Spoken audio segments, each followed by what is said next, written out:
Arriving on Capitol Hill in full military uniform, Alex Vindman, U.S. National Security Council official with the White House, was set for perhaps the most significant testimony yet in the Donald Trump impeachment inquiry.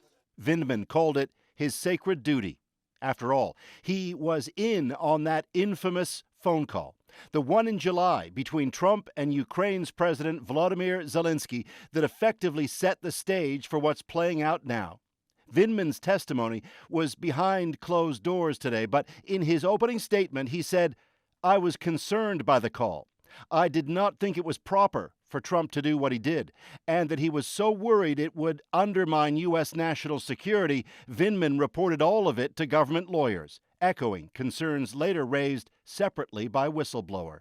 The broad allegation that in that call, Trump abused the power of the presidency by trying to press Zelensky to investigate Trump rival Joe Biden and his son Hunter for personal political gain. As Trump spoke with Zelensky, Vindman was in the Situation Room, listening in, along with other senior administration officials. Now he's the first person who actually heard the call to testify before lawmakers seeking to impeach the president. But even before Vindman told his story today, Trump slammed him, tweeting, "How many more never-Trumpers will be allowed to testify about a perfectly appropriate phone call," he wrote, adding, as he said before, "I knew people were listening in. Why would I say something inappropriate?" So, Paul, you talked about how today's testimony was behind closed doors, but I gather that's about to change, right? Hey, Adrian.